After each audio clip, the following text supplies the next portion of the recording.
anunció la imputación de crímenes de guerra y delitos de lesa humanidad a algunos antiguos mandos del bloque Caribe de las extintas FARC. Pero para conocer más detalle de esa decisión histórica, hemos invitado a la magistrada. Está con nosotros aquí en la cabina de la tribuna del Cesar de Radio Guatapurí. Bienvenida, magistrada. Cuéntenos los detalles de esta decisión, qué implica esta decisión y cómo llegaron a ella. Buenos días. Buenos días, muchas gracias por invitarme. Estoy muy contenta de estar aquí con ustedes, porque la JEP está basada en Bogotá, pero intentamos venir siempre y de salir de Bogotá. Entonces, el caso que yo tengo es secuestro. Hicimos una imputación a nivel nacional en el 2002 a los del último secretariado. Ellos reconocieron en 2022 y de ahí para acá hemos estado haciendo región por región, porque el secuestro tuvo características distintas en cada región. Entonces estamos ahora con la región del Caribe, que era el bloque Caribe. Antes ya hicimos Tolima al norte del Huila, hicimos Valle del Cauca, el Cauca, hicimos Antioquia y el sur de Córdoba, el norte del Chocó y ahora el Caribe. Y la idea es terminar con las particularidades del secuestro y los comandantes regionales de cada parte del país. Entonces esta es la imputación a los comandantes del Caribe. Sí, en esas trabajos, en esas buenas tareas que ustedes hacen, identificaron que este bloque Caribe tiene la responsabilidad por 827 secuestros individuales y colectivos, muchos Sí. de ellos mal llamados pescas milagrosas, que son tristemente célebres aquí en la región. Sí, bueno, ese es el número de víctimas que participa. Tenemos 827 víctimas de las FARC, de secuestros de la FARC en el Caribe que participan por 463 secuestros. ¿Por qué? Porque a veces vienen los familiares o pongamos si la persona se murió, viene la familia. Entonces esa es la diferencia de número, pero esto no es el número de secuestros que ellos hicieron, estos son la gente que está participando. Magistrada, cuéntenos los aspectos procesales. Ustedes hacen la imputación, ¿qué viene ahora? ¿Deben las personas imputadas reconocer cargos? ¿Qué pasa en los 12 escenarios? ¿Si reconocen o no reconocen? Entonces, el sistema en la justicia transicional de la JEP tiene una etapa previa a lo que se conoce usualmente en la justicia ordinaria. Esa etapa previa es la que hace la sala de reconocimiento, que somos para efectos técnicos como un juez de instrucción, en el sentido que hacemos la instrucción, armamos el caso y hacemos una imputación. Si ellos aceptan esa imputación, se van directo a la sanción, sería como una sentencia anticipada. Ese sistema, ese diseño lo hubo por muchos años en España y aquí nunca lo ha habido, pero lo adoptaron para la JEP. Si no aceptan esa imputación, entonces sí pasan al equivalente nuestro de la Fiscalía, que es la Unidad de Investigación y Acusación, y ahí sí el procedimiento es adversarial. Es decir, tienen que probarle que es culpable, la persona se defiende, la carga de toda la prueba la tiene la Fiscalía y hay una presunción de inocencia y se prueba hasta más allá de toda duda razonable. Eso es en la Fiscalía. En ese paso preliminar que nosotros hacemos, el estándar se llama razones suficientes para pensar que eso fue así. Y entonces nosotros documentamos patrones de hechos. Más que mirar si cada hecho fue así, hacemos un patrón de hechos y decimos, bueno, así era como funcionaban los secuestros, estos fueron los secuestros que ustedes hicieron. Si ellos aceptan ahí, van de una vez a la sanción. Pero ¿cómo se interrelacionan las dos justicias? Porque estas personas que están siendo imputadas, muchos de ellos venían siendo procesados, algunos en la justicia ordinaria. Me refiero en términos generales, no en un caso Sí. específico. Entonces, si digamos en la JEP no reconocen responsabilidad, no vuelve el proceso a la justicia ordinaria, sino que vuelve y se retoma la justicia ordinaria, empieza desde cero. ¿Y qué pasa con la prescripción? Muchos de estos hechos ocurrieron hace más de 20 años, antes incluso de la existencia de la JEP. Sí, bueno, son varias preguntas. Te voy a empezar de atrás para adelante, si se me olvida alguna me dices. Como son crímenes de lesa, no tienen prescripción, ¿sí? Son crímenes de lesa humanidad, crímenes internacionales, ahí no figura la prescripción. Entonces, esa parte. ¿Cuándo se van a justicia ordinaria? Cuando incumplen los términos del acuerdo. El término del acuerdo no es obligarlos a aceptar responsabilidad porque tienen derecho a defenderse en un juicio, es un derecho humano básico. Pero el término del acuerdo sí tienen que venir cuando lo llaman y sí tienen que participar de buena fe en el proceso. Si se siente que no están participando de buena fe en el proceso, entonces se examina qué es realmente lo que está pasando. Pero en principio tendrían derecho ellos y los militares que también juzgamos, que son aquellos militares que cometieron crímenes de guerra y de lesa humanidad, tienen derecho humano a un juicio en la JEP. ¿Qué pasa con justicia ordinaria? Ahí sí estamos en una situación que nos hemos visto a bocas de esto en la JEP distinta, con los militares que con los antiguos guerrilleros, porque los militares que cometieron crímenes de guerra y de lesa humanidad, muchos tienen procesos en justicia ordinaria, ¿sí? Con los guerrilleros, los que tienen procesos, la mayoría son o los que se desmovilizaron de manera individual o a los que cogieron. Y eso, la mayoría es lo que llamaban la guerrillerada, rasos. Ya los mandos medios y altos es muy raro que tengan procesos en que hayan participado. Hay algunas condenas en ausencia. Como son en ausencia, entonces con frecuencia las condenas no corresponden a la trayectoria del guerrillero que tuvo mando en la guerrilla, sino que es la información que se tenía en la época de quién mandaba en esa zona. Entonces, por ejemplo, si no me acuerdo mal, de esto que estamos imputando, ninguno estuvo en la cárcel y no sé si tenemos condenas. Te voy a decir por qué no sabemos si tenemos condenas. Porque condenan a una persona, si una persona entra a la cárcel, pues hay un registro de que está en la cárcel. Pero cuando condenan a la gente en ausencia, pues la condena y el expediente se iba. Estos son casos también de los 90, de la primera década del 2000, sobre todo en los 90 se iba por un archivo. Y eso se queda ahí en el archivo. La persona nunca estuvo en la cárcel, entonces no hay el registro de que estuviera en la cárcel. Nosotros hemos hecho un esfuerzo también con la justicia ordinaria por recuperar esos archivos, pero sí te puedo decir con certeza que no los tenemos todos. Sí, magistrada, con respecto a la aceptación de ellos, de estas imputaciones, usted mencionaba que pasarían de manera directa a una sanción, pero si no a un juicio adversarial, como el que están experimentando, entre otros, Julio Hernán Mejía, en el caso Ese es el primero, sí. Correcto, que fue comandante del batallón La Popa. Pero lo que vemos en el juicio adversarial es toda una oportunidad de que la Fiscalía, la Unidad de Acusación e Investigación de la JEP, pueda recoger relatos de las víctimas y al mismo tiempo el que está imputado pueda presentar también sus argumentos. Entonces el país está teniendo una oportunidad de conocer relatos, de conocer por lo menos cómo se construye de alguna manera el relato que es de lo que hace parte la justicia transicional, en ese marco que es la narrativa y la búsqueda de la verdad y la reparación. Si ellos se acogen y va a una sanción directa, no tenemos oportunidad de ver ese entonces, relato.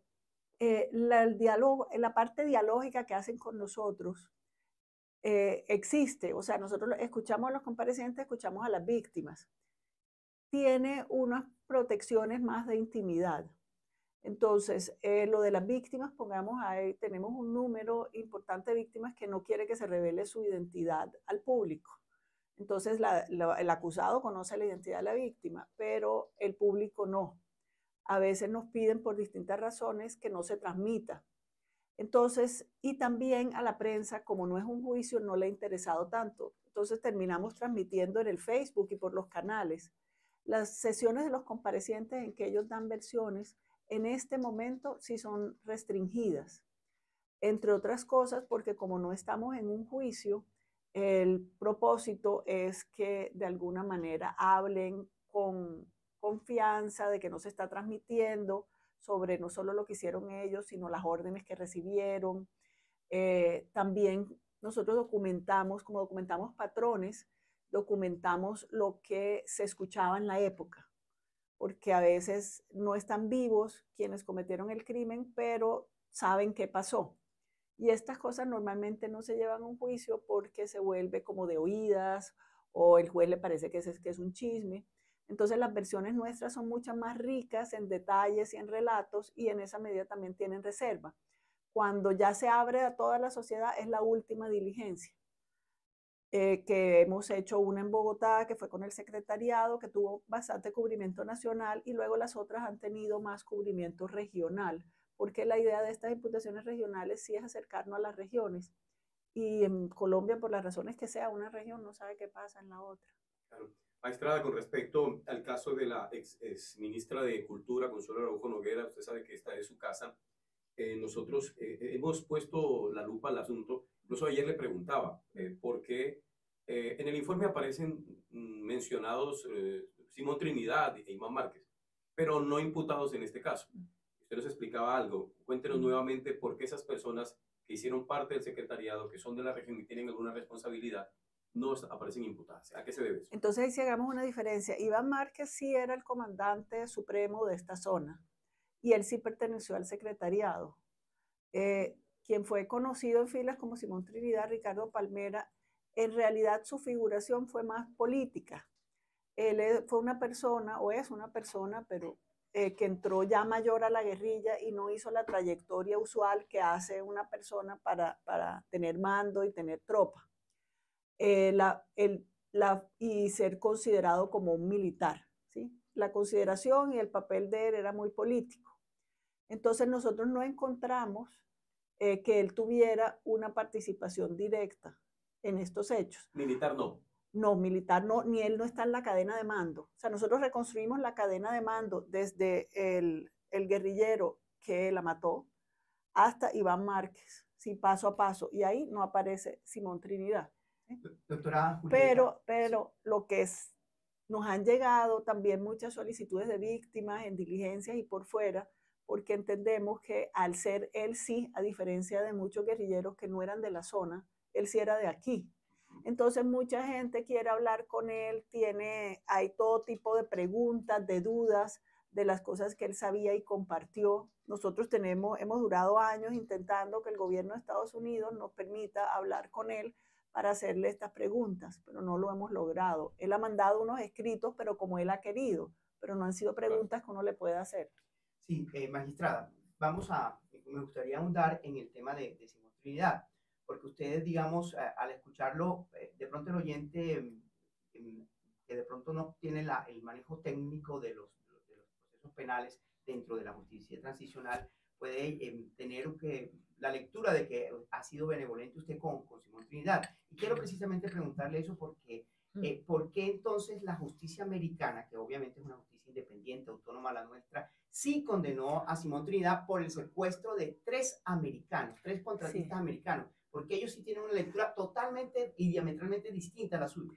Sí, yo te agradezco esa pregunta. Eso fue algo que yo me demoré un tiempo en entender, porque uno estudia derecho aquí y de alguna manera asume que el derecho es igual en todas partes.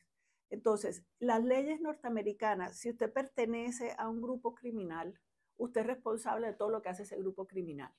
Por darte un ejemplo que además pasa... Es la teoría de Roxin, de los aparatos organizados de poder, no, muy parecido, fíjate, ¿no? que Roxin sí te obliga a reconstruir la cadena de mando. Entonces, lo que dice Roxin es, si tú eres el que manda, tú eres responsable de todo lo que hace la gente sobre la cual tú mandas. Entonces, lo que tiene que hacer uno, como el fiscal o el investigador, es reconstruir la cadena de mando. Pero entonces, mientras más tú subes en el aparato, más lo que hace más gente es responsabilidad tuya, porque claro, es como una pirámide y más gente te cae a ti. Pero como lo tienen los americanos, simplemente tú perteneces. Entonces, una cosa que a mí me impresionó es, digamos, tú eres el contador, ¿sí? O sea, hay una organización criminal y tú lo que haces es que le llevas las cuentas. Si tú sabes que eres el contador de una organización criminal, tú respondes por los muertos, por todo lo que hicieron, ¿sí? Entonces, en el sistema de justicia norteamericano, no tienen que reconstruir la cadena de mando. O sea, para un fiscal realmente lo único que tiene que probar es, esta persona perteneció a esta organización y esta organización cometió estos crímenes. Entonces, en el sistema de justicia norteamericano, Ricardo Palmera es responsable de todos los crímenes que cometió la FARC, incluso por fuera del Caribe. Por eso esos norteamericanos que fueron allá por el Caquetá los tenían, él responde, así él nunca haya estado allá ni haya tenido mando.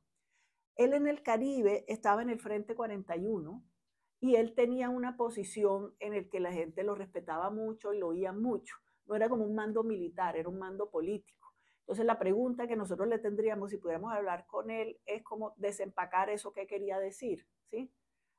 Porque hay una figura que se llama comandante de facto, que es que no eres parte de la cadena, pero sí mandas. ¿Sí? Sí, pero en el sistema nuestro, si tú no mandas, no eres responsable de los crímenes. Sí, sin embargo, pues es un tema bastante cuestionable, sí, porque es que Ricardo Palmera no estuvo 1 año o 2 en la guerrilla, estuvo más de 20 años en la guerrilla. Entró en el 87. Exacto, y lo cogieron en el 2004. Por eso, o sea, estamos hablando de un periodo de 20 años, una persona allí va escalando posiciones. Siempre había, yo entiendo, sí, que dentro de los mismos secretariados había una resistencia frente al origen de Palmera, porque era una persona, digamos, de la élite de Valledupar, que fue gerente de banco, pero él toda la vida dentro de la guerrilla lo que quiso fue demostrar que pertenecía a ellos y por eso entregó información de personas aquí y fue responsable de muchos secuestros en la zona porque era el que le daba la información de qué ganadero recibía dineros de pagos de Sicolac, que ganaderos recibían o agricultores recibían pagos por el tema de su cosecha, y a esas personas fueron las que fueron, digamos, señalando, y después posteriormente la guerrilla los secuestraba. Entonces, eso nos ha dicho mucha gente, pero como no está en los expedientes, ¿sí? O sea, no está aprobado, no tiene condenas por eso, y no puedo hablar con él. Entonces, esa línea de investigación no la profundizamos, porque vamos es por la gente que podemos imputarle, que es la que tenemos aquí. Ahora, esto que cuentas de la información, o sea, es como duro decirlo, pero el secuestro por plata era como un negocio. Y como todo negocio, tiene gente que te provee diferentes cosas, ¿sí? Había gente que les vendía información a la FARC. Había gente que de manera espontánea le daba información. Ellos tienen acuerdos también con bandas criminales. Entonces, pongamos el secuestro de Fernando Araujo. Lo hace una banda y se los entrega a la FARC en los Montes de María, porque la FARC no tiene mucha capacidad en las ciudades. Entonces, esto todo es parte, nosotros describimos cómo funcionaba el negocio. Aquí siempre se dijo, y yo lo sé, que él entregó información. Él manda una cosa escrita diciendo que eso no es verdad, pero yo no he tenido la posibilidad de interrogarlo. Entendido, porque toda la persona merece un debido proceso y tiene la presunción de inocencia, pero mire, aquí me está estallando el chat de la emisora, la gente considera que usted está defendiendo a Simón Trinidad y está minimizando su papel en la FARC. Sí. ¿Qué le responde usted a esos oyentes que están indignados con esa... Que a mí me encantaría que vinieran a la JEP, ¿sí? Nosotros, te voy a decir qué hace la JEP. Yo tengo todo lo que está en justicia ordinaria, ¿sí? Lo comparo con todo lo que dicen las víctimas que se acreditan para participar, y después con lo que ellos dicen. Entonces trabajamos mucho con las víctimas que han venido. Si la gente no ha venido a decirnos oficialmente, yo como juez no puedo ponerlo, ¿sí? Ahora, ahí tratamos de decirlo, porque si es algo que se dice, como hay muchas cosas que tratamos de poner ahí, que son cosas que se dicen, pero que no me lo dicen oficialmente. Entonces, si no me lo dicen oficialmente y no hay un expediente de eso, entonces él tiene por secuestro una condena directamente, ¿sí? Del resto tiene 2 absoluciones y unas investigaciones que se quedaron allí. En justicia ordinaria. En justicia ordinaria.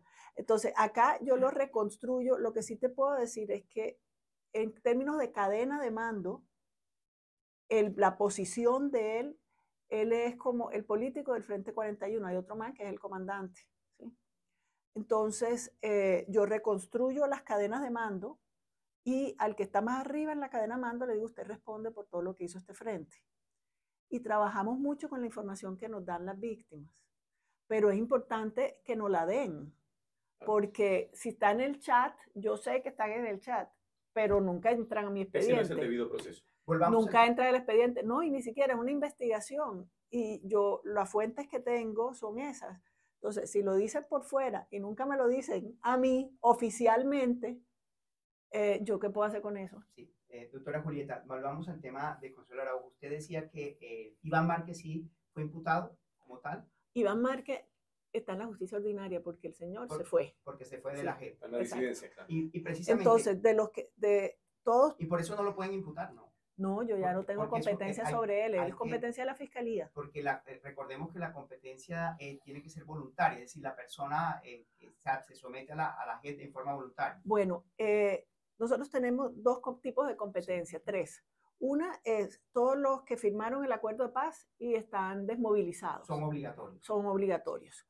Los otros son la gente que perteneció a la fuerza pública, militares, policías, hasta DAS, que cometió crímenes. Entonces, si nosotros tenemos noticias...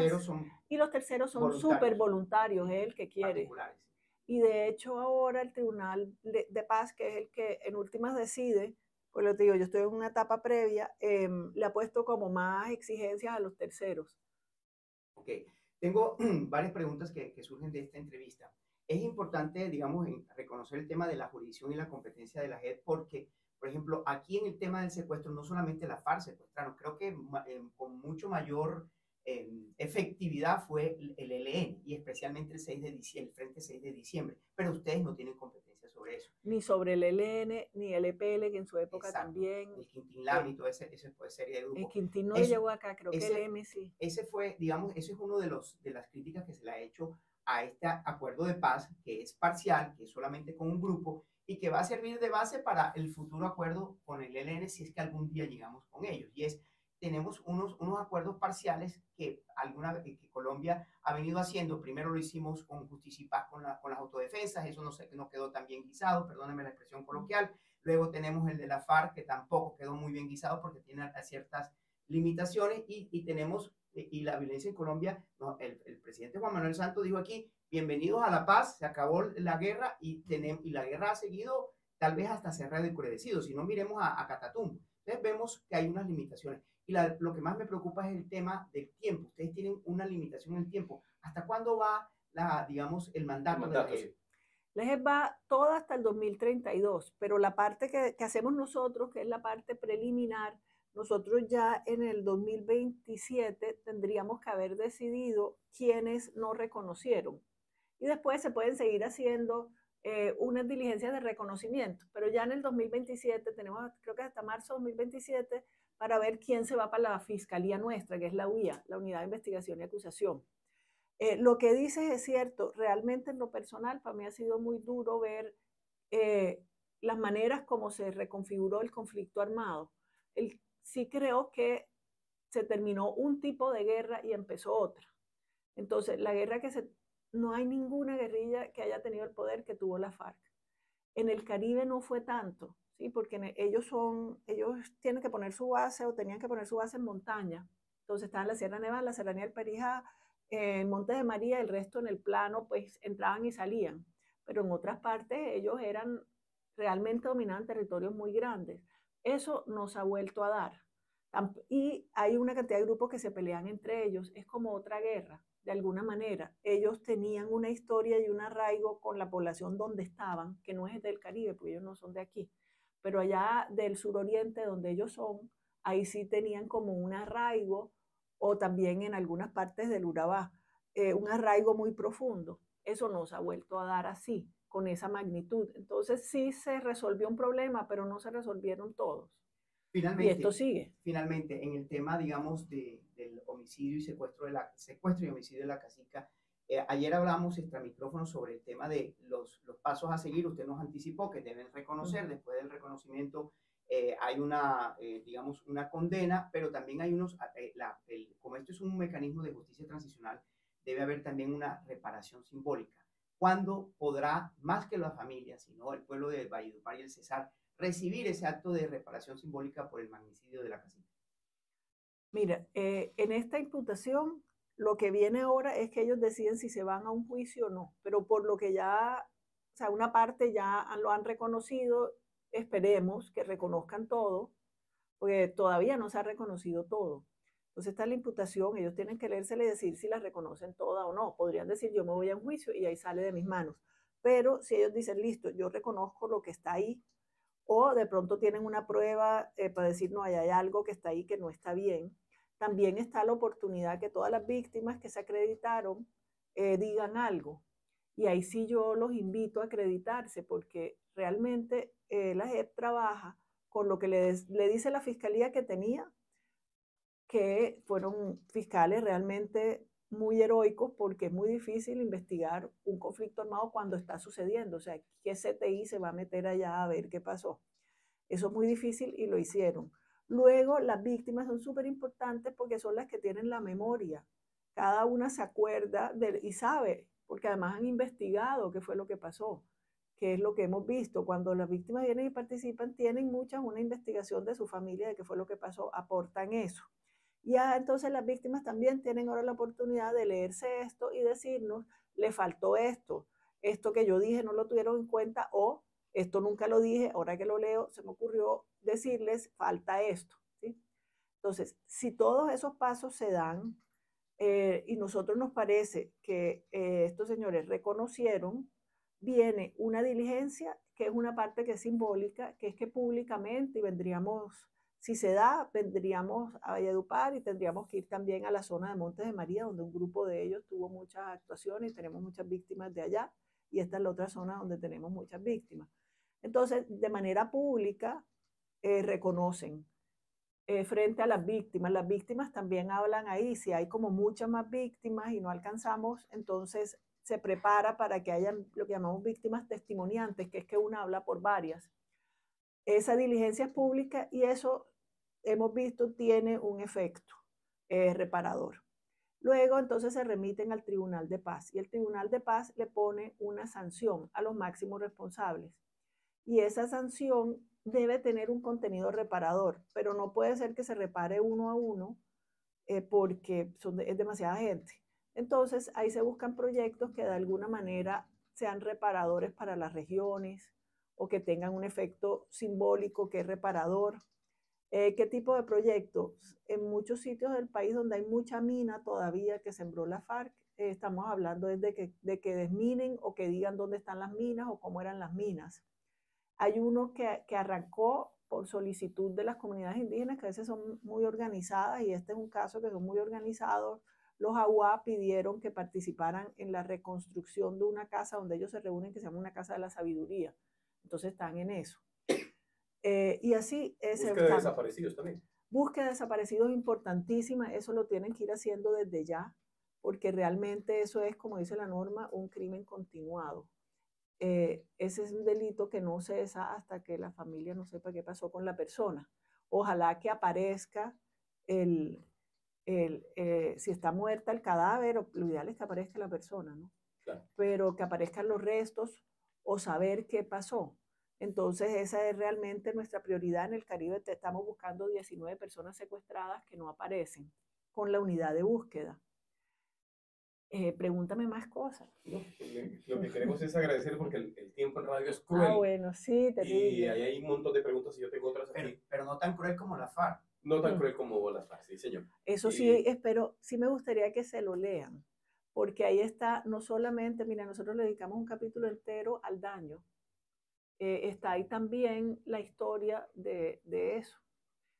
Sí. Muchísimas gracias. Es la magistrada Julieta Lemaitre Ripoll. Muchísimas gracias por venir a la tribuna del Cesar de Radio Guatapurí a compartir con nosotros tan complejo caso, tan sentido para todos nosotros, muy importante, muy amable. 7 de la mañana, 11 minutos en Colombia. Gracias.